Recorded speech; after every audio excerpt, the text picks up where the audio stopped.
Hosanna in the highest.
সকলকে জয় যিশু। জয় যিশু ফাদার। পিতা পুত্র পবিত্র আত্মার নামে আমেন। পিতা ঈশ্বরের প্রেম ও করুণা, প্রভু যিশুর অনুগ্রহ এবং পবিত্র আত্মার নিত্য সহায়তা তোমাদের সকলের অন্তরে বিরাজ করুক। আপনার অন্তরে বিরাজ করুন। জীবনে আমরা কখন শান্তিতে থাকতে পারি, কখন আমরা নিশ্চিন্তে থাকতে পারি? আমরা অনেকবার অনেক বিষয়ে আমরা চিন্তিত হয়ে থাকি। কারণ একটা, আমরা প্রভুতে বিশ্বাস করি না। বিশ্বাস করলে শান্তিতে থাকতে পারবে। প্রভুতে বিশ্বাস করা অনেক ব্যক্তিদের কথাগুলো আজকে আমরা শোনাবো। তারা শান্তিতে জীবন যাপন করে, জীবনে কঠিন পরিস্থিতির সম্মুখীন হওয়া সত্ত্বেও কোনো বিচলিত হয় না। কারণ ওরা প্রভুতে ভরসা রাখে ও জানে আমি প্রভুর পিছনে চলেছি আর হতাশ হতে কোনো সুযোগ পাবে না। হতাশ হতে কোনো দরকার নেই, কারণ আমাকে ওই ধরে রাখবেন। আমার পায়ে যেন কোনো আঘাত না লাগে, আমাকে ধরে রাখবেন, আমাকে সত্যি পথে নিয়ে যাবেন, কোনো চিন্তা নেই। প্রিয়জনেরা, আমাদের অনেক ব্যক্তিরা বিচলিত হয়, কারণ আমাদের ভবিষ্যতে আমাদের জীবনের জন্য চিন্তা করে। কিন্তু ঈশ্বর আপনাকে সব কিছু চিনে, জন্ম থেকে মরণ পর্যন্ত আপনার সব কিছু চিনে জানে। আমি তোমাদের আজকে প্রেরিত চরিত অধ্যায় 8:26 থেকে পড়ে শোনাই। কতটা এই যে প্রভুর দূত ফিলিপকে একথা বললেন, কান দিয়ে শুনবে। ফিলিপকে প্রভুর দূত বলে। এই ফিলিপটা কে জানো? অনুযাজক ফিলিপ আছে।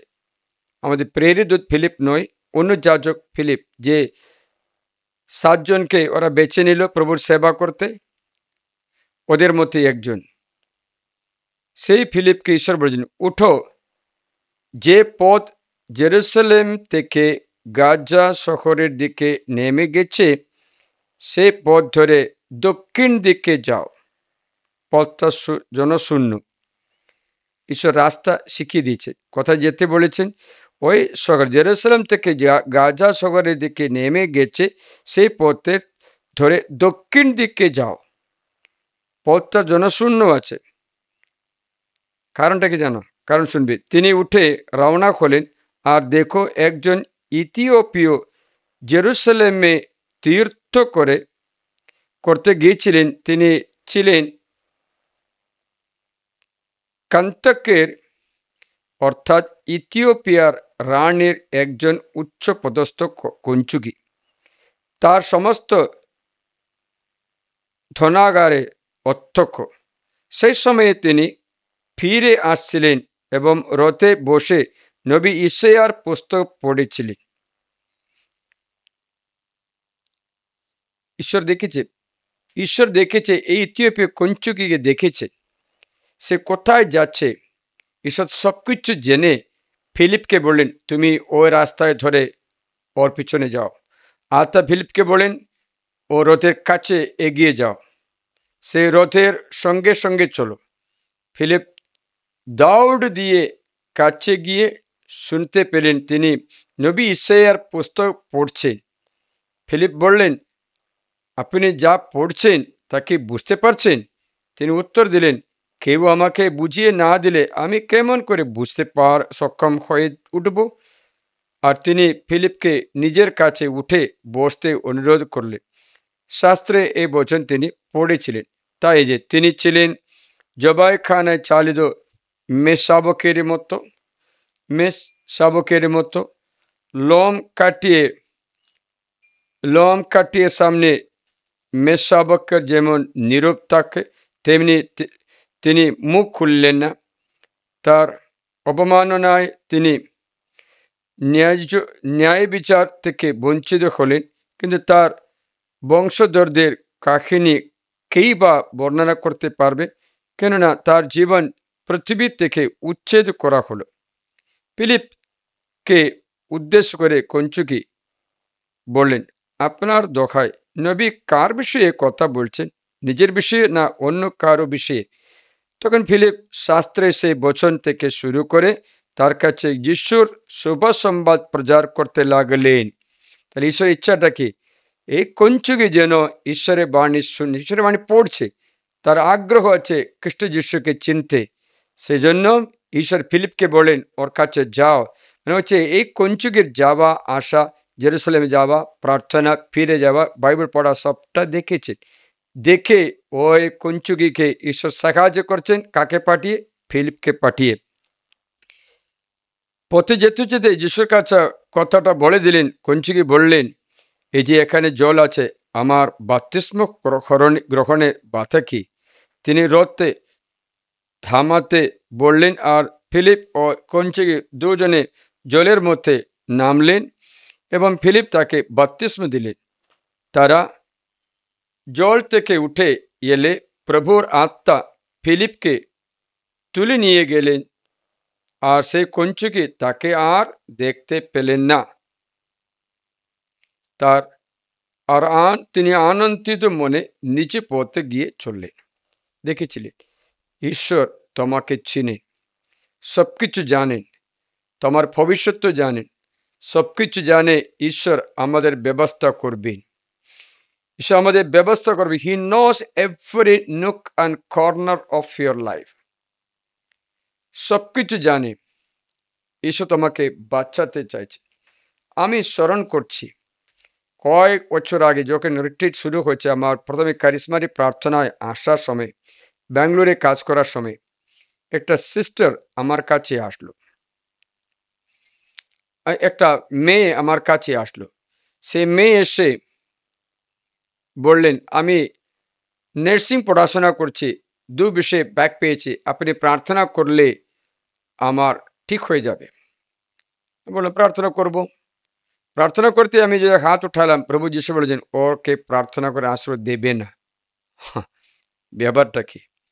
তখন আমি ভাবছিলাম প্রথমে শয়তান বলছে কিনা। আবার হাত উঠালাম, যিশু জোরে বললেন, ওর কাছে কথা বলো, আমি ওনার কাছে কথা বলতে চাই। তো আমি ও মেয়েকে বললো, একটু বসুন, চেয়ারে বসিয়ে আপনার কাছে কথা আছে। বলুন ফাদার। আমি বসেছি, মনে কিছু আসছে না। ফাদার বলুন না। আমি চোখ বন্ধ করে আছি। ফাদার বলুন না, আপনি বসতে বলেছেন।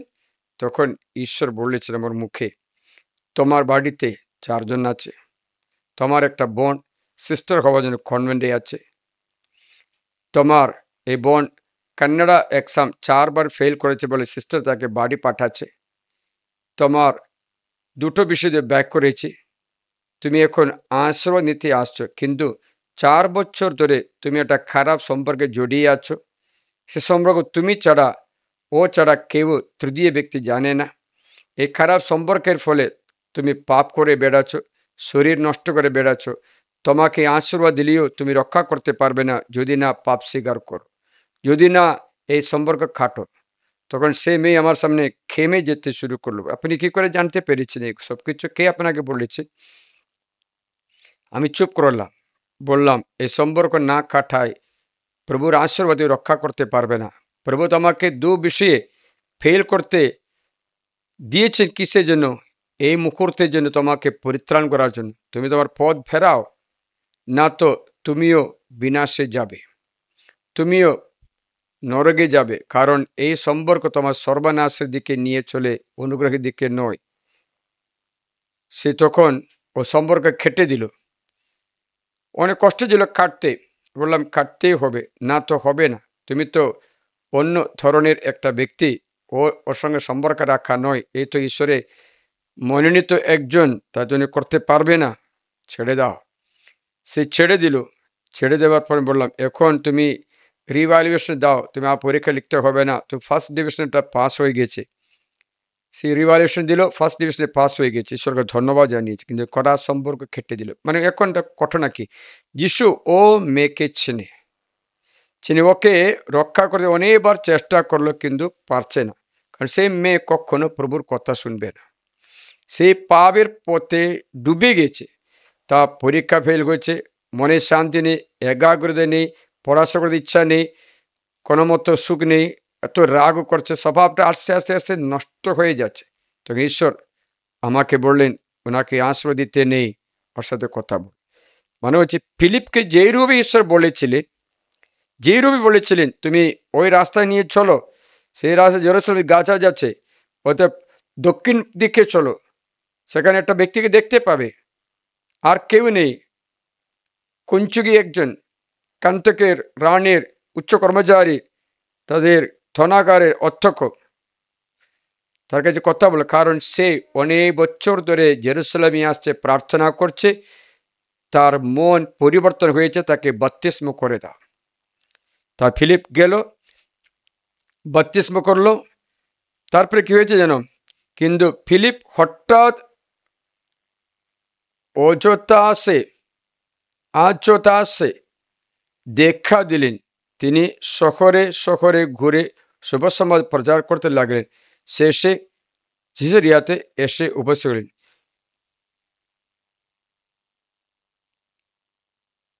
কুঞ্চুকি আর তাকে আর দেখতে পারছে না।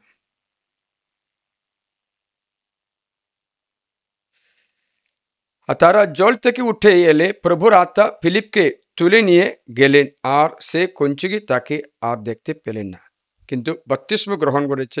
কাজটা হলো, প্রিয়জনেরা, আপনাদের মনের ভাবনা, আপনাদের চিন্তা সবকিছু ঈশ্বর জানে। উদাহরণ বললে, মতিরোধা মঙ্গল সমাচারে অধ্যায় 9-তে এমন একজন ব্যক্তি, পক্ষাঘাতগ্রস্ত ব্যক্তিকে কাটিয়ে শুয়ে থাকা অবস্থায় 4 জন ওর কাছে নিয়ে আসছে। তখন যিশুকে বললেন, তাদের বিশ্বাস থেকে যিশু সেই পক্ষাঘাতগ্রস্ত লোককে বললেন, বৎস, সাহস করো, তোমরা পাপ ক্ষমা করা হলো। এতে কয়েকজন শাস্ত্রী ভাবতে লাগলেন। কি করতে লাগলেন? এই আন্ডারলাইন করো, ভাবতে লাগলেন। মুখে কথা বলেছে, মুখে কিচ্ছু বলেনি, ঈশ্বর নিন্দা করছে। ভাবতে লাগলেন, মনে ভাব। তাদের মনের কথা জানতেন বিধায় যিশু বললেন, আপনারা কেন মনে মনে অমন মন্দ ভাবনা ভাবছেন? আপনার মনের মধ্যে ভাবনা ঈশ্বর জানছে কিনা? ঈশ্বর জেনে গেছে। ঈশ্বর জেনেছে তো, জেনে গেছে। আপনি যদিও লুকিয়ে রাখে, ঈশ্বর আপনার এ টু ঈশ্বর জন্মের আগে থেকে আপনাকে চিনে। বাইবেল বলছে আপনার জন্মের আগে থেকে আপনার সবকিছু, আপনার মায়ের গর্ভে আসার আগে থেকে সবকিছু চিনে। এবার জন্ম হওয়ার পর তার কাছে স্পষ্ট আছে। বাইবেল বলছে বেনসির গ্রন্থে 23 অধ্যায়ে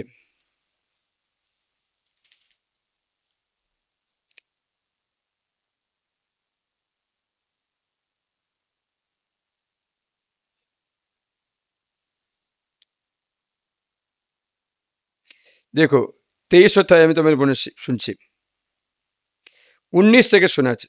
মানুষের চোখে তেমন মানুষের ভয়ে বিষয়, সে তো জানে না যে প্রভুর চোখ সূর্যের চেয়ে সহস্র গুণ উজ্জ্বল।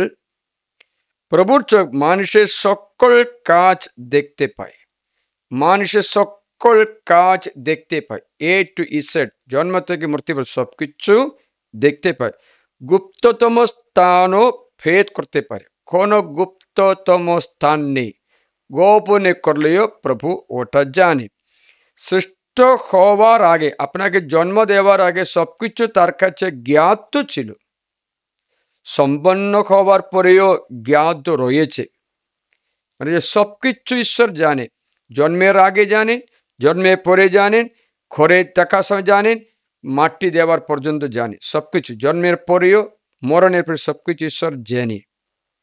ঈশ্বর জানেন, জেনে ঈশ্বর ব্যবস্থা করেন। এই ব্যবস্থা না বুঝবার জন্য আমাদের মন অন্ধকার করে দেবে, তার জন্য আমাদের দুঃখ হয়। এই ব্যবস্থা যদি বুঝতে পারে, আপনারা কোনো চিন্তা করতে হবে না, নিশ্চিন্তায় থাকতে পারবে। আপনার জন্মার আগে থেকে আপনার তো সব কিছু, আপনি কে হবে, কে করতে চাই, সব কিছু জানে। জেনে তো ঈশ্বর আশীর্বাদ করে যেন তোমার ঠিক হয়ে যায়। বাইবেল বলছে ঈশ্বর তার জন্য মানুষের পরিণাম কত হীন তাও জানে। মানুষের পরিণাম, এই পাপময় জীবনে পরিণামটা কীরকম আছে তাও ঈশ্বর জানে। আপনার ভবিষ্যতে কি হবে তাও জানে। এরকম কথা শুনে আছি। এ বাইবেল শুনি,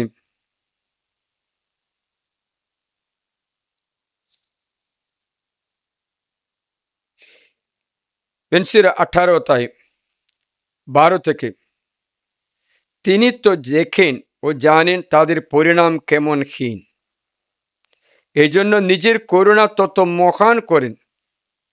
মানুষের দয়া প্রতিবেশী পর্যন্ত বিস্তৃত, কিন্তু প্রভুর দয়া নিখিল প্রাণীর প্রতি প্রসারিত। তিনি ভর্ৎসনা করেন, সংশোধন করেন, উদ্বুদ্ধ করেন এবং মেষপালকের মতো ফিরিয়ে আনেন তার আপন পাল। যারা তার সংশোধনের বাণী গ্রহণ করে, আন্ডারলাইন করো, যারা তার সংশোধনের বাণী গ্রহণ করে ও তার সুবিচার অন্বেষণে তৎপর, তিনি তাদের প্রতি দয়াবান। মানে হচ্ছে ঈশ্বরের দয়া পাওয়ার জন্য, ঈশ্বরের করুণা পাওয়ার জন্য, ঈশ্বরের করুণা দিয়ে তাকে তার সংশোধনের বাণী গ্রহণ করে, সংশোধনের বাণী গ্রহণ করে, মানে যে কারেকশন স্বীকার করে, ঈশ্বরের ভর্ৎসনা, সংশোধন, উদ্বুদ্ধ করা, মেষপালকের মধ্যে ফিরিয়ে আনা, সব কিছু জানতে হবে। কিন্তু আপনার স্বেচ্ছা ঈশ্বরকে ত্যাগ করতেও পারবে, ত্যাগ করতে পারবে। বাইবেলে ঈশ্বরের সব কিছু জানা আছে, তার মানে নেই সব কিছু ঈশ্বর সিদ্ধান্ত নিয়েছে। আপনি সিদ্ধান্ত নেবেন, আপনি সিদ্ধান্ত নেবেন। উদাহরণ বললে সাধু পলের ব্যাপারটা শুনবে। সাধু পল, আপনারা জানেন সাধু পল, সে তো নিয়ম পণ্ডিত। গামালিয়েল স্কুলে, গামালিয়েল মানে একদম ইহুদের সম্মানযোগ্য একটা ধর্ম পণ্ডিত, শাস্ত্রজ্ঞ, একদম নিয়ম পণ্ডিত। তার স্কুলে পড়াশোনা করা সহজে পারি না, কে পাস হবে না। তো সাধু পল সেই স্কুলে পড়াশোনা করে পাস হয়ে গেছে, পাস হয়ে গেছে। সেই পল সমস্ত বাইবেল মুখস্থ করে শিখিয়েছে, সমস্ত বাণী অক্ষর পর অক্ষর পালন করে। সেই শাউল এত উৎসাহী, কিন্তু খ্রিস্ট যিশু যখন আসলো তাকে চিনতে পারল না। সাধু পল দেখলেন অনেক ইহুদিরা খ্রিস্টান হয়ে যাচ্ছে, তার জন্য এদের ফিরে আনতে চেষ্টা করে, ফিরে আনতে চেষ্টা করে। কিন্তু সাধু পল জানতো না যে খ্রিস্ট যিশু প্রকৃত মসিহ যে আসার কথা, তা জানতো না। কিন্তু ভাবছিল কেউ পথভ্রষ্ট করাচ্ছে, অনেক ব্যক্তি পথভ্রষ্ট করে নিয়ে যাচ্ছে, তাদের ফিরে নিয়ে আসার জন্য যাচ্ছে। কিন্তু রাস্তায় একটা ঘটনা হলো, সাউল, সাউল কেন আমাকে নির্যাতন করছো? সাউল, সাউল কেন আমাকে নির্যাতন করছো? তিনি বললেন, প্রভু আপনি কে? আর উত্তর হলো, আমি যিশু যাকে তুমি নির্যাতন করছো, আমি যিশু। মানে খ্রিস্টানদের নির্যাতন করার সময় যিশু বলছে, আমি খ্রিস্ট যিশু যাকে তুমি নির্যাতন করছো। সাধু বল জিজ্ঞাসা, কি করবো? এবার উঠো, শহরে প্রবেশ করো, প্রবেশ করতে যাচ্ছ তো করো। আর তোমাকে কি করতে হবে তা তোমাকে বলা হবে। তাই সহযাত্রীরা অবাক হয়ে দাঁড়িয়ে রইল। কণ্ঠটি তারা শুনছিল বটে, অথচ কাউকে দেখতে পাচ্ছিল না। শাউল মাটি থেকে উঠলেন, কিন্তু চোখ খুলে কিচ্ছুই দেখতে পাচ্ছিলেন না। তাই তারা তাকে হাত ধরে দামাস্কাসে চালিত করল। তিনি 3 দিন ধরে দৃষ্টিহীন হয়ে থাকতে খাদ্য বা পানীয় কিছুই স্পর্শ করলেন না। ঘটনাটা যে এখন সাধু পল দামাস্কাসে আছে। দামাস্কাসে আনানিয়াস নামে একজন শিষ্য ছিলেন। দর্শন যোগে প্রভু তাকে বললেন, আনানিয়াস। তিনি বললেন, প্রভু এই যে আমি। প্রভু তাকে বললেন, উঠো, সরল সরণী রাস্তাটা নাও। সরল সরণী নামে রাস্তা গিয়ে তুমি জুদার বাড়ি খুঁজো। জুদার বাড়িতে তার্সিসে শাউল নামে মানুষ সন্ধান করো। সেই মুহূর্তে প্রার্থনা করছে।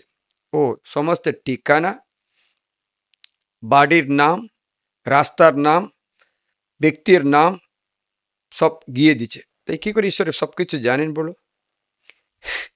শাউলকে চিনে, এই সরল সরণী রাস্তা চিনে, জুদার বাড়িতে শুয়ে থাকা তার্সিসে শাউলকে চিনে, তার নামও চিনে। এই মুহূর্তে সে প্রার্থনা করতে তাও দেখে এবং দেখতে পেয়েছে আনানিয়াস নামে একজন মানুষ এসে তার উপরে হাত রাখছে, আর সেই দৃষ্টিশক্তি ফেরত পাবে। তুমি যাও, হাত রাখো, ও দৃষ্টি ফেরত পাবে। কিন্তু আনানিয়াস প্রতিবাদ করে বললেন, প্রভু আমি অনেকের মুখে এই লোকটার বিষয়ে শুনেছি।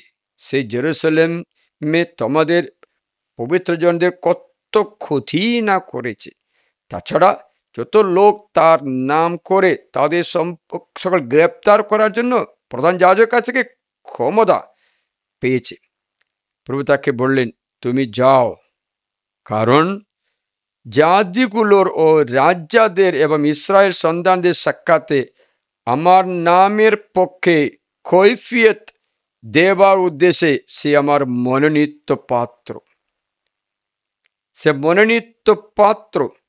আমি নিজেই তাকে দেখাবো আমার নামের জন্য কত কষ্ট ক্লেশ ভোগ করতে হবে।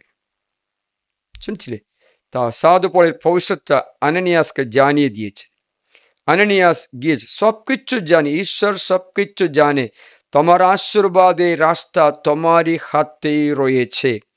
এই সবকিছু দেখছেন, জানেন, সাহায্য করতে কাউকে পাঠায়। কি জানি এই ভিডিও আপনার কাছে প্রভু আমার দ্বারা পাঠাচ্ছে, যেন আপনার পথ দেখে, আপনার কষ্ট দেখে ঈশ্বর বলছেন ফেরো, এই রাস্তায় ধরো বলতে, প্রভুর কাছে ফেরতে এই রাস্তায় ধরো বলতে ঈশ্বর নাকি পাঠিয়েছে। উদাহরণ বলে ঈশায়া গ্রন্থ 30 ঈশ্বর বলছেন, দেখো তুমি যাও, ওদের বলো তোমার এই পথ ধরে চলো, এই পথ ধরে চলো। শোনো 20 পদ অর্থাৎ 30, যদিও প্রভু তোমাদের সংকটে রুটি খেতে দিন, মানে সংকট পর সংকট আসছে, কষ্টের জল দেন পান করতে দে, অশ্রু জল, দুঃখের পর দুঃখ, কষ্টের পর কষ্ট, তবু তোমাদের সদ্গুরু আর লুকিয়ে থাকবেন না। তোমাদের নিজেদের চোখ তোমাদের সদ্গুরুকে দেখতে পাবে। আর ডানে বা বামে ফেরার সময় তোমাদের কানে, তোমাদের পিছনে এই বাণী শুনতে পাবে, এইটি পথ, তোমরা এই পথেই চলো, এই পথেই চলো, এইটি পথ, এই পথেই চলো। তোমরা তোমাদের সেই খোদাই করা রূপতে বা মোড়া মূর্তিগুলো চাচ্ছে, ঠালাই করা সোনায় মোড়া মূর্তিগুলো অসুচি বলে গণ্য করবে। পরিবর্তন, অসুচি বস্তুর মতো সেসব কিছু ফেলে দেবে। পরিবর্তন, সেগুলিকে বলবে দূর দূর। তবে তুমি মাটিতে যে বীজ বুনবে তার জন্য তিনি বৃষ্টি মঞ্জুর করবেন, আর্থিক অনুগ্রহ। মানে হচ্ছে তুমি ওটা দূর দূর, এটা দূর করতে বলছে। প্রভু শোনেন, কষ্টের রুটি আসছে, সংকটের জল আসছে, কানে শব্দ, বাবা ফেরো ফেরো ফেরো। এ যদি শুনতে পাও ধন্য তুমি, তাহলে তোমার জন্য মাটি বীজ বুনবে, আর জন্য বৃষ্টি মঞ্জুর করবেন। তুমি যে রুটি উৎপাদন করে সে রুটি প্রচুর পুষ্টিকর হবে স্বাস্থ্য। সেই দিন তোমার গবাদি পশু প্রশস্ত চড়া মাঠে চড়ে বেড়াবে। যত বলদ ও গাধা মাঠে চাষ করে সেগুলো কুলাতে ও চালনিতে ঝাড়া সুস্বাদু কলায় খাবে। সুস্বাদু কলায় প্রচুর আশীর্বাদ হবে। মানে প্রভুর পরিকল্পনা তাই আছে। আপনারা এক কষ্ট দুঃখগুলো চোখ খোলার সুযোগ মতো মনে করে এই রাস্তা ধরো, এটি পথ, এই পথে চলো বলে ফিরতে সুযোগ দিচ্ছে।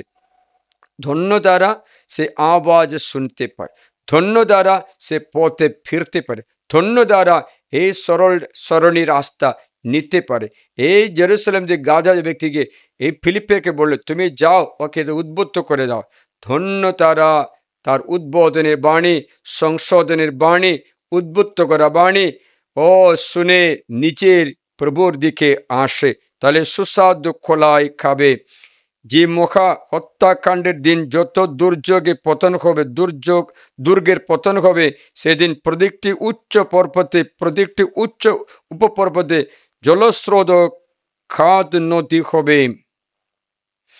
তখন প্রভু তার আপন জনগণের খা বেঁধে দেবেন, তার প্রখর জনিত ক্ষত নিরাময় করবেন। তখন চাঁদের আলো সূর্যের আলোর মতো হবে, সূর্যের আলো 7 গুণ বেশি হবে, 7 দিনের আলোরই সমান হবে।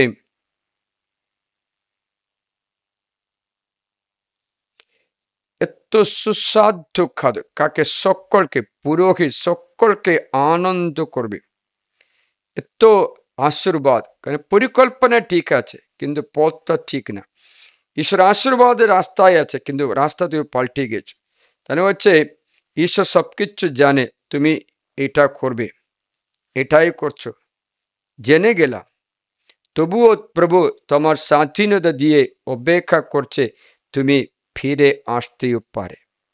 উদাহরণ বললে আমি তোমাকে জিজ্ঞাসা করছি, আদম হওয়া যখন এদেন বাগানে ঈশ্বর আজ্ঞা লঙ্ঘন করেছে, হ্যাঁ, লঙ্ঘন করার সময় ঈশ্বর নেমে আসলো, নেমে আসে আদমকে জিজ্ঞাসা করল তুমি কোথায় আছো? আদম কি বললেন? দেখবেন অধ্যায় 3 আদি পুস্তকে,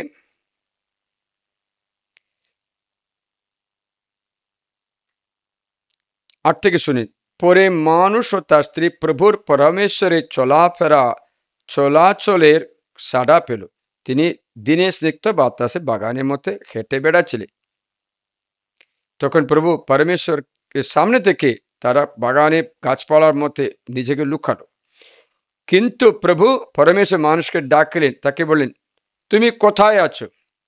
সে উত্তরে বলল, বাগানে তোমার সাড়া পেয়ে আমি ভয় পেলাম, কারণ আমি উলঙ্গ। কি উত্তর দিচ্ছে, কি প্রশ্ন করছে? প্রশ্নটা কি বলো তুমি? উত্তরটা কি? আমি উলঙ্গ আছি, ভয় পেয়েছি, উলঙ্গ আছি বলে। ভালো উত্তর। তাই নিজেকে লুকিয়েছে। তিনি বললেন তুমি যে উলঙ্গ, একথা খেয়ে তোমাকে বলল, সে গাছের ফল খেতেই তোমাকে নিষেধ করেছিলাম, তুমি কি তার ফল খেয়েছো? বুঝতে পারছিলে? আমি জিজ্ঞাসা করি, ঈশ্বর এটা জানে না? ঈশ্বর জানে না আদম খেয়েছে? জানে তো, তাহলে কেন প্রশ্ন করেছে কেন? ঈশ্বর জানে তো, ঈশ্বর জানে যে আদম খেয়েছে, তাহলে প্রশ্ন করে তুমি এটা খেয়েছো? ঈশ্বর চাইছে কি জানো? তুমি স্বীকার করে অনুতপ্ত করবে, পাপ স্বীকার করে অনুতাপ করবে। ঈশ্বর তা চেয়েছিল, তোমার মুখে শুনতে চাই, মুখে তুমি তো চুরি করেছো, না না না আমি চুরি করিনি বলে, মানুষের সাথে সবসময় না না না আবার তুমি চুরি করেছো কেন? তাহলে এটা কোথায় গেল? তুমি মাত্র বাড়িতে ছিল, তো কোথায় গেল? আমি চুরি করিনি। ও জানে তো তুমি মাত্র ছিল ঘরে, তুমি চুরি করেছো। বাবা 10,000 টাকাটা পেটসে রেখেছিল, আমাকে বললো দেখো এ ঘরে তুমি মাত্র আছো, আমি আধ ঘন্টার পরে আসবো, বার বন্ধ করে আছি, তোমার একটা তুমি ভিতরে থাকো, ভিতরে গিয়ে বাবা আসলে 10,000 টাকা নেই। বাবা যে এখানে কেউ এসে, কেউ আসেনি বাবা, আমি একাই ছিলাম, পয়সা কোথায়? আমি চুরি করিনি। বাবা জানে ছেলেটা চুরি করেছে, জেনে তো বলে, কারণ বাবা লুকিয়েছিল, সেই ঘরে লুকিয়েছিল, ছেলের স্বভাবটা জানার জন্য লুকিয়েছিল। বাবা চুরি করতে দেখেছিল, তারপরে বাবা আসলো, এ বাবা এর পয়সা কোথায়? জানি না বাবা, তুমি চুরি করেছো, তুমি নিয়েছো? না আমি নেই, আমি নেইনি। বুঝতে পারছিলে? বাবা জানে, জেনে তো প্রশ্ন করে, জেনে তো প্রশ্ন করে, কারণ উত্তর কি? ঈশ্বর জেনে তো প্রশ্ন করে, তুমি গাছের ফল খেয়েছো? মানুষকে উত্তর দিলেন, মানুষ উত্তরে বললেন, আমার সঙ্গিনী করে যাকে তুমি আমাকে দিয়েছ। এটা জিজ্ঞাসা করিনি তো, তোমার সঙ্গিনী আমি স্ত্রীকে দিয়েছিলাম, এটা জিজ্ঞাসা করিনি তো। আমার সঙ্গিনী করে যাকে তুমি আমাকে দিয়েছ, সেই নারী আমাকে সেই গাছের ফল দিয়েছে আর আমি তা খেয়েছি। আদম নিজের দোষ স্বীকার করেছে? করেনি। কাকে দোষী বললো? নারীকে দোষী বললো। নারী কি বলে? নারী সাপকে দোষী বলবে, সাপ প্রভুকে দোষী বলবে। একদম লাস্টে দোষী প্রভু হয়ে গেছে। তোমাকে সৃষ্টি করে এদেন বাগানে রেখে খাওয়া দাওয়া করে সবটা দেওয়ার পর ফুল করে চলে যায়। এখন ঈশ্বর নাকি এদেন বাগান থেকে ওদের তাড়ি দিচ্ছে, ওরা এদেন বাগানে নিজে চলে গেছে। বাইবেলে লেখা আছে ঈশ্বর তাড়ি দিয়েছে। সত্যি কথা বললে ঈশ্বর তাড়ি দেয়নি, ঈশ্বর তাদের মানা করলো জীবন বৃক্ষের ফল এখন খাবে না, খেতে মানা করলো। এই পাপের অবস্থা জীবন বৃক্ষের ফল খেতে নেই। তাই আদম হওয়া যদি পাপ স্বীকার করতো, তাহলে এদের বাগানে থাকতে পারতো, সে পাপ ক্ষমা করে দিচ্ছে। আবার এই গাছের বিষয়টা ঘিরে রাখতে পারতো, কেন কেউ না যায় না, এসব কিছু উল্টে গেল। স্বীকার ঈশ্বর জেনে তো প্রশ্ন করে, ঈশ্বর আপনার দুঃখ জানে, সে আপনি এই পরিস্থিতি আপনি পার করছে জানি, আপনার পরীক্ষাতে ফেল করছে ঈশ্বর জানেন। সে জানে আমার ঘরে এই ছেলেটা স্মরণ করতে পারছে না কোনো কিছু, ঈশ্বর জানে।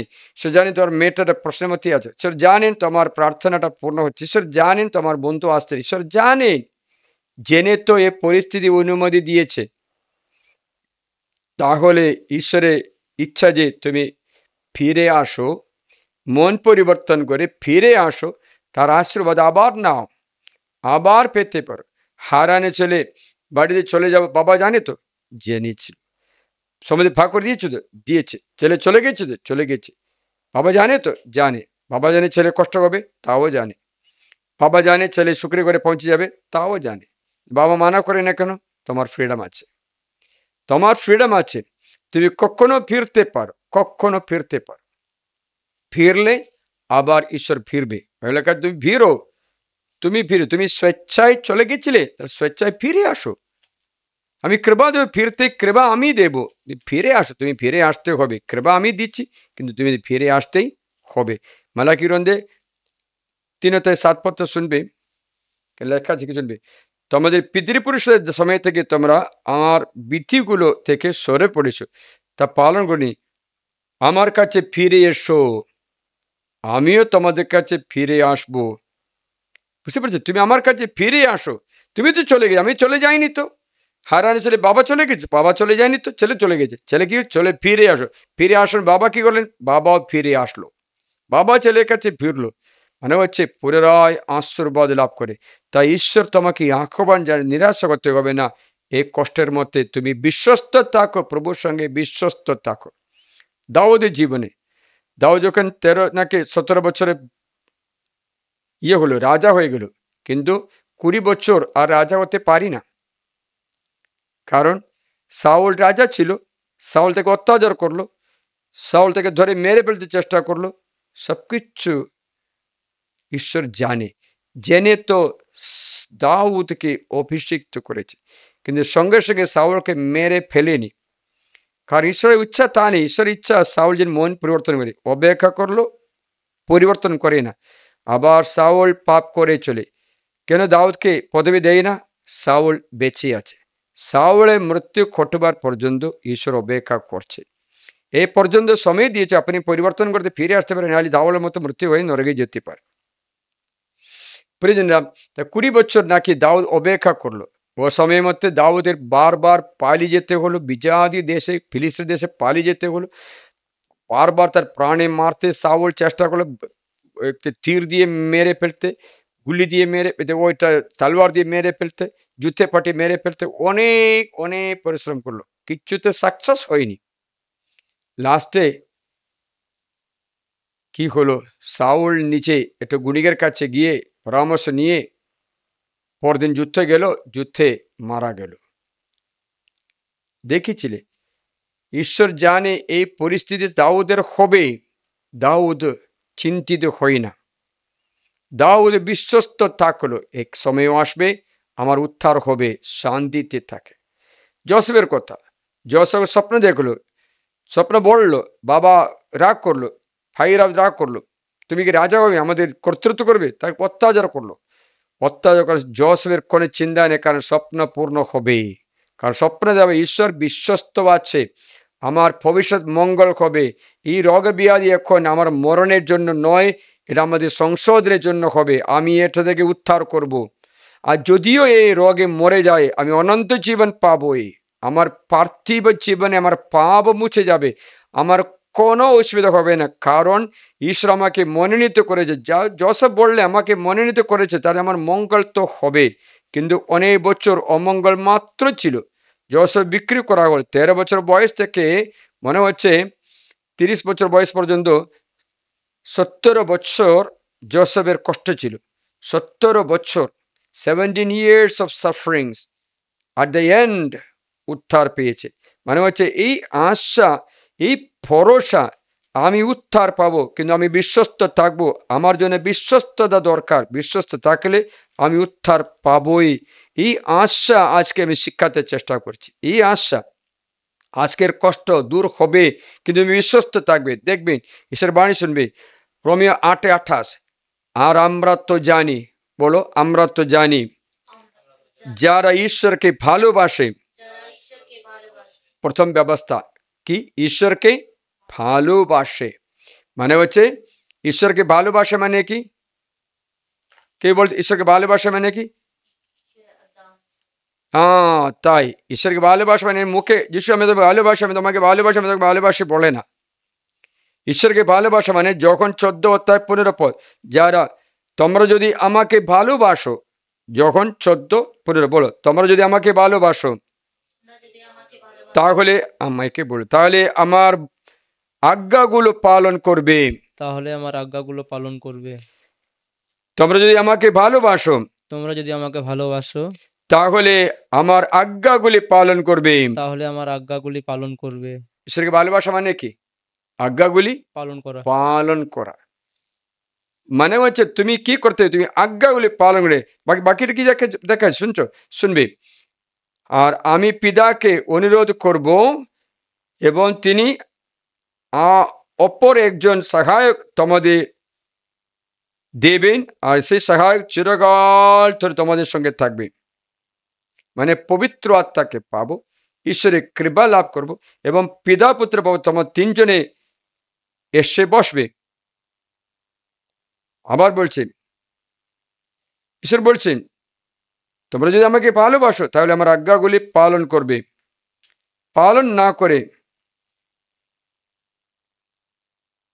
আমার আজ্ঞাগুলো গ্রহণ করে নিয়ে যে তা পালন করে, সেই তো আমাকে ভালোবাসে। 21 পথে, আর যে আমাকে ভালোবাসে সে হবে আমার পিতার ভালোবাসা পাত্র, আর আমরা তাকে ভালোবাসবো, তার কাছে আত্মপ্রকাশ করব।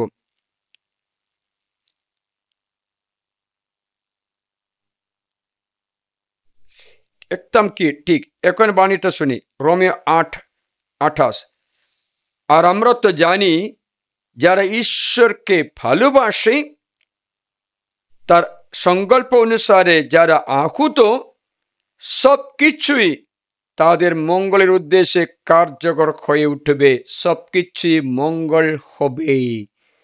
কার? ঈশ্বরকে যারা ভালোবাসে। ঈশ্বরকে ভালোবাসা মানে ঈশ্বরের আজ্ঞাগুলি বাণী মেনে চলে। ঈশ্বরের বাণী মেনে চলা ব্যক্তি ঈশ্বরকে ভালোবাসে। ঈশ্বরকে যে ভালোবাসে সে ব্যক্তি সবকিছু মঙ্গলের জন্য পরিণত হবে, মঙ্গলের জন্য পরিণত হবে। ঈশ্বরকে ভালোবাসে না মনে করে, তবে বাইবেল কি বলছে না, 23 পদ শুনবে, 23 পদ শুনবে। যিশু তাকে উত্তর দিলেন, যদি কেউ আমাকে ভালোবাসে তবে সে আমার বাণী মেনে চলবে, যখন 14:23, আর আমার পিতা তাকে ভালোবাসবে এবং আমরা তার কাছে আসবো, তার কাছে বসবাস করব। যে আমাকে ভালোবাসে না সে আমার বাণী মেনে চলে না। আর যে বাণী তোমরা শুনছ তা আমার নয়, যিনি আমাকে পাঠিয়েছে তার পিতারই বাণী। যে আমাকে ভালোবাসে না আমার বাণী মেনে চলবে না। মানে হচ্ছে তুমি কি করতে হবে, তুমি ঈশ্বরের বাণী মেনে চলে বিশ্বস্ত থাকা, তবে তোমার যা ঘটবে সেই সব কিছু মঙ্গলের জন্য পরিণত করে দিন, শান্তিতে থাকতে পারবে, শান্তিতে থাকতে পারবে, কারণ সবকিছু মঙ্গলের জন্য পরিণত হবে। সব কিছু, সব ঘটনাগুলো, সব দুঃখ বেদনাগুলো, কারণ সে বলেছে, কেননা আগে থেকে যাদের জানতেন তাদের তিনি তার আপন পুত্রের প্রতিমূর্তির অনুরূপ হবার জন্য আগে থেকে নিরূপণ করেছিলেন। আর তিনি যে বহু প্রাদার মধ্যে প্রথমজাত হতে পারেন, আর আগে থেকে যাদের তিনি নিরূপণ করেছিলেন তাদের আহ্বানও করেছেন, এবং যাদের আহ্বান করেছেন তাদের ধর্মময় বলে সাব্যস্ত করেছেন, এবং যাদের ধর্মময় বলে সাব্যস্ত করেছেন তাদের গৌরবান্বিত করবেন। অনুগ্রহের পর অনুগ্রহ আসতে থাকবে, ঈশ্বর আমাকে গৌরবান্বিত করবে, কারণ তুমি ঈশ্বরের বাণীতে চলো, ঈশ্বরকে ভালোবাসো, বিশ্বস্ত থাকো, বিশ্বস্ত থাকো। প্রিয়জনেরা, তেমন ব্যক্তির জন্য ভবিষ্যৎ, মঙ্গলকর ভবিষ্যৎ ঈশ্বর আছে, সকলের জন্য আছে। যারা ঈশ্বরকে ভালোবাসে তারা তা অনুভব করে, বাকি সকলে সেই আশীর্বাদে হারিয়ে ফেলবে। কারণ জুদা ইস্কারিয়ত আশীর্বাদে হারিয়ে ফেলল। ও ছিল একজন প্রেরিত, বাকি 11 জনের মতো একজন প্রেরিত, একজন সাধু, কিন্তু সে তো হারিয়ে গেছে, রাস্তা হারিয়ে গেছে, কারণ সে ঈশ্বরের পথে চলতে চাইল না। বলে জুদাসের ভবিষ্যৎ ঈশ্বর নির্ণয় করেছে? না না না, জুদাস নিজে নির্ণয় করেছে। জুদাসের সুযোগ দিল ঈশ্বর, ঈশ্বরকে নিতে চাইল না। ভাই বলে, বন্ধু বলে ডাকলো, পা ধুয়ে দেখলো, কোনো পরিবর্তন নেই। কমিউনি দিয়ে দেখলো, কোনো পরিবর্তন নেই। জানিয়ে বললো তুমি আমাকে ভেতরে তুলে দেবে, পরিবর্তন করো, কোনো মত। মানে ওই সেই ব্যক্তি ভবিষ্যৎ নিজে নির্ণয় করে দিয়েছে। আজকে যিশু বললেন, দেখো তোমার ভবিষ্যৎ মঙ্গলের জন্য মাত্র বাঁচে, কিন্তু তুমি যাই আমার পথে চলো না, আমার পরে বিশ্বাস রাখো না, সেই তুমি কিছুতে কৃতকার্য করতে পারছে না। Hallelujah, hallelujah. সে কথাটা মনে রাখবে, মনে রাখবে। ঈশ্বর আশীর্বাদ করছেন বৃথায় নয়। ঈশ্বর প্রতিদিন সূর্যের রোদের মতো আশীর্বাদ দিয়ে থাকে, কিন্তু অনেক ব্যক্তিরা ঈশ্বরের কৃপা থেকে বঞ্চিত হয়ে যায়, তারা কষ্টে পড়ে। কষ্টের সময়ে তুমি দেখো আমি প্রভুর পথে চলি, বিশ্বস্ত থাকো, বিশ্বস্ত থাকো। এ দুঃখ দূর হবে, এ পাহাড় সরে যাবে, এ কষ্ট দূর হবে। কারণ 3 জন যুবকদের আগুনে ফেলে দেওয়া হলো নেবুকদ্নেছার রাজা। দানিয়েল পুস্তকে 3 লেখা আছে, শাদ্রাক, মেশাক, আবেদনেগো। 40 হাত উচ্চ করা আগুন জ্বলছিল, সেখানের মধ্যে ফেলে দিল। কিন্তু শাদ্রাক, মেশাক, আবেদনেগো বললেন, ভয় নেই, ভয় নেই, কারণ আমাদের ঈশ্বর এটা থেকে বাঁচাতে পারবে। আর যদিও বাঁচে না, ভয় নেই, আমাদের জীবন পৃথিবীতে মাত্র না, অনন্ত জীবনও আছে। কিন্তু আমরা ধর্মপথ থেকে একটু সরব না, ধার্মিক জীবন ছেড়ে দেব না, একটু সরব না, কারণ আমাদের উদ্দেশ্য অনন্ত জীবন আছে। যা কষ্ট হলেও চিন্তা নেই, এই কষ্ট দূর করতে পারবে। দূর না হলেও আমার দুশ্চিন্তা নেই, আমি শান্তিতে আছি। আজ যিশুর এই শান্তি অনুভব করতে গেলে যিশুর পরিকল্পনা বুঝিয়ে তুমি তার ডানাস নিরুবেদ থাকতে হবে। সাধু পিতর বলে, তোমরা নিরুবেদ থাকো, প্রভুর শক্তিশালী বাহুর আন্ডারে নিজেকে নীরব থাকো, প্রভুর শক্তিশালী হাতের নিচে। তোমার শুনে আছে 1 পিতর 5:6 পদ শুনুন। 1 পিতর 5:6, তাই ঈশ্বরে পরাক্রান্ত বাহুর অধীনে নিজেদের নমিত রাখো, যেন যথা সময়ে তিনি তোমাদের উন্নীত করবেন। যশকে উন্নীত করলেন 17 বছরের পরে, দাউদকে উন্নীত করলেন আগমন পাবার 20 বছরের পরে, আব্রাহামকে উন্নীত করলেন আগমন পাবার 25 বছরের পরে, জাকারিয়াকে উন্নীত করলেন আগমন পাবার বার্ধক্য কালে পর্যন্ত অপেক্ষা করতে। কিন্তু হলো যাকব লাবানের বাড়িতে অনেক বছর 20 বছর কাটতে হলো, কিন্তু পরে ফিরে আসলোই, কারণ বিশ্বস্ত থাকে প্রভুর। বাইবেল প্রভু ঈশ্বরে পরাক্রান্ত বাহুর অধীনে নিজেদের নমিত রাখো, যেন যথাসময়ে তিনি তোমাদের উন্নীত করবেন।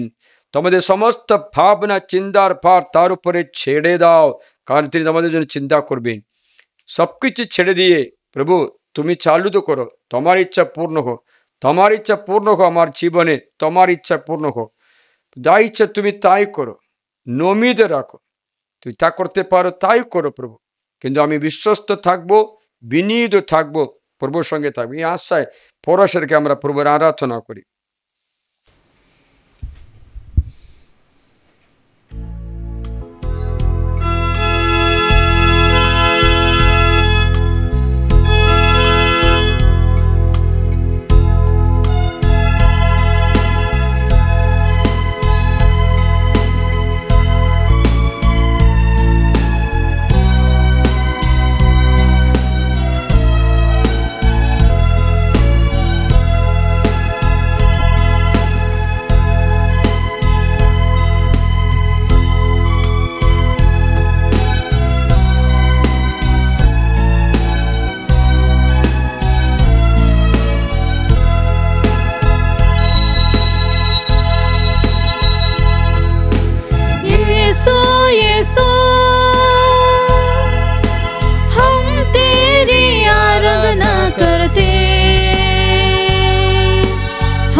सकले मिले यीशु यीशु हम तेरी आराधना करते, हम तेरी आराधना करते, सारे तन मन से, सारी शक्ति से, सारी आत्मा से, सारे तन मन से, सारी शक्ति से, सारी आत्मा से, आबा पिता हम तेरी आराधना करते, हम तेरी आराधना करते, आबा पिता हम तेरी आराधना करते, हम तेरी आराधना करते, विश्वस्त की आराधना करें सारे तन मन से, सारी शक्ति से, सारी आत्मा से, सारे तन मन से, सारी शक्ति से, सारी आत्मा से, आत्मा ईश्वर हम तेरी आराधना करते, हम तेरी आराधना करते, आत्मा ईश्वर हम तेरी आराधना करते, हम तेरी आराधना करते,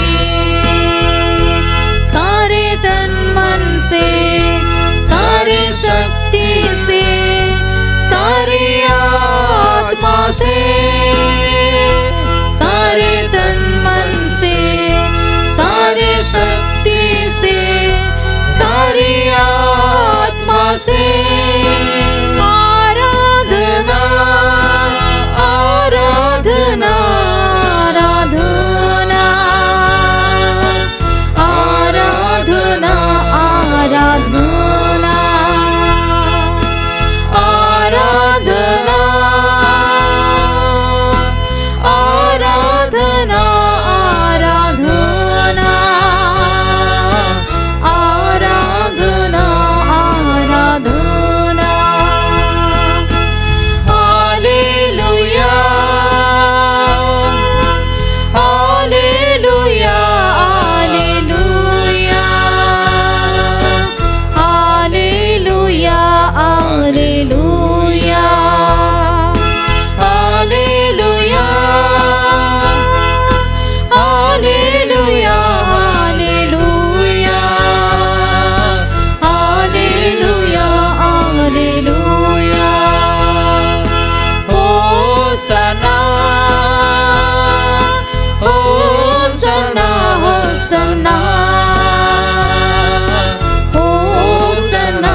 Hallelujah,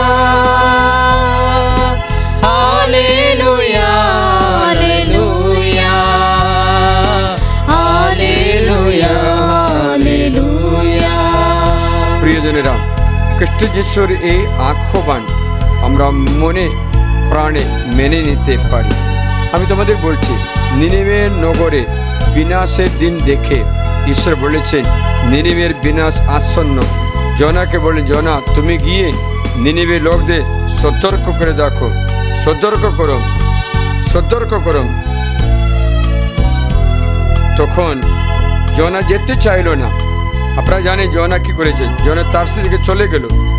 তখন জাহাজে তুফান আসলো, যা উল্টি যাওয়ার উপক্রম হলো। ওরা গুলিপাট করে দেখলো, জনাকে সমুদ্রে ফেলে দিল। জাহাজ শান্ত হয়ে গেল, সমুদ্র শান্ত হয়ে গেল, কিন্তু জনাকে তিমি মাছ খেয়ে ফেললো।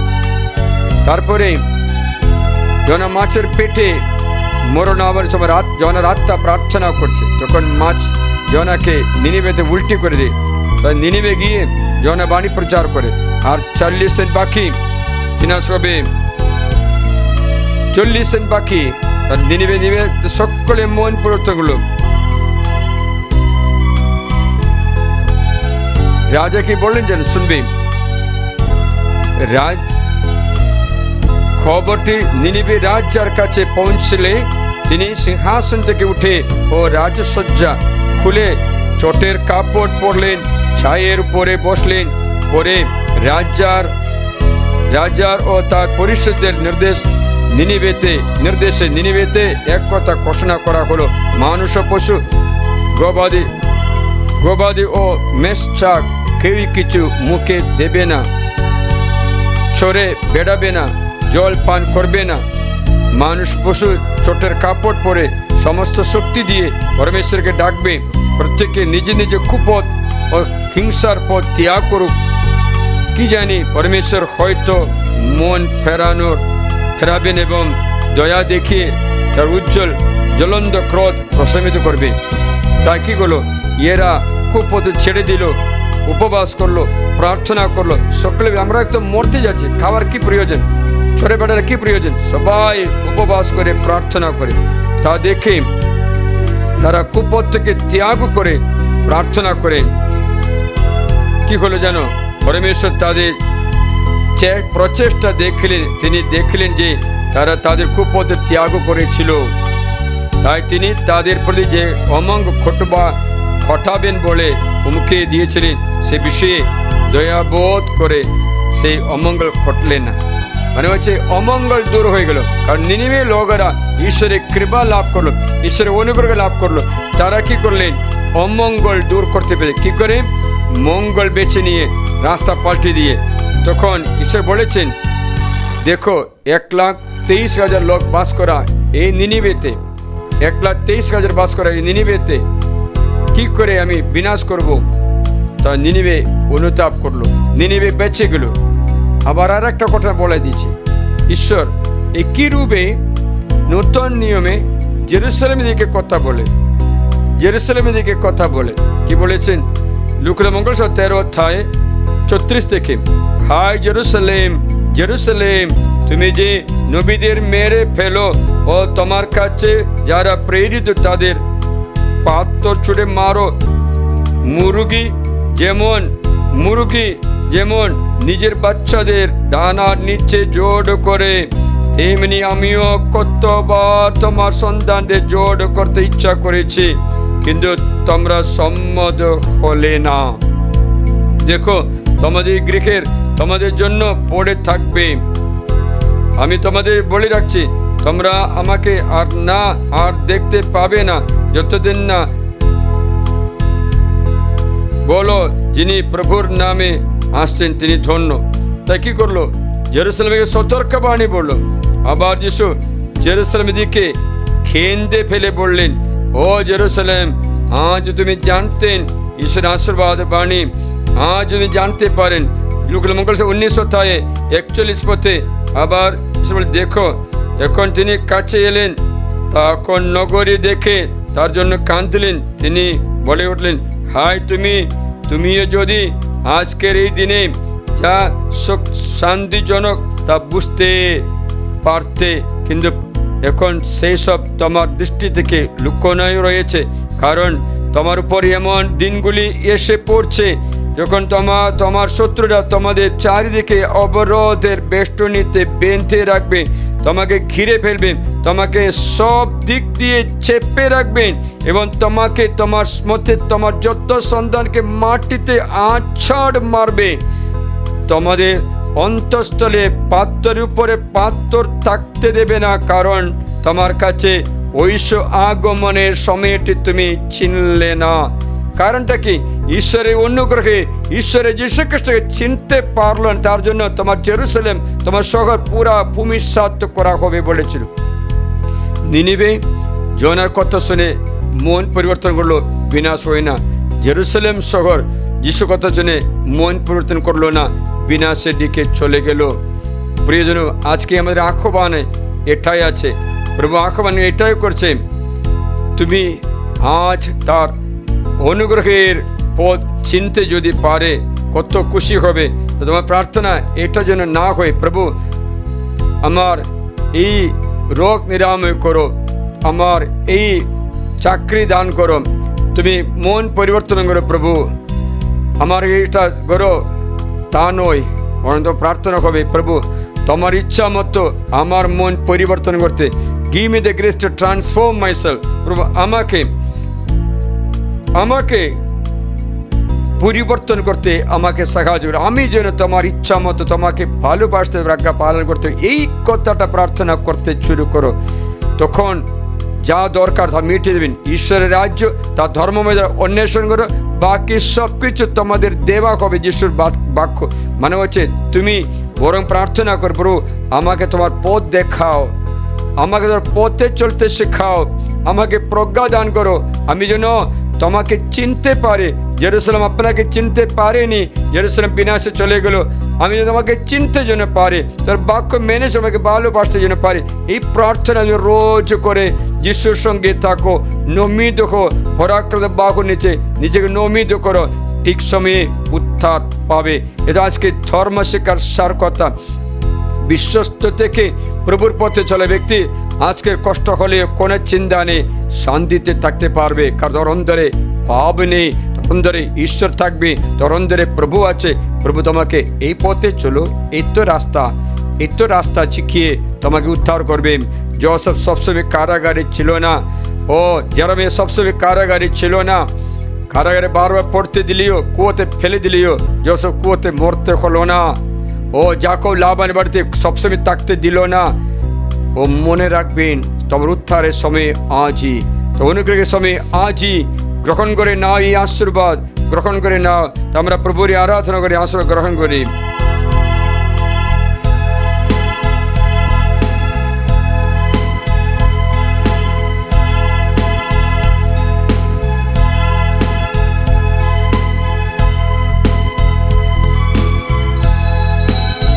সর্বশক্তিমান ঈশ্বর আশীর্বাদের ফিরত দিন। আমাদের মন প্রভুর মতো, আমাদের চেহারা প্রভুর মতো রূপান্তরিত হয়।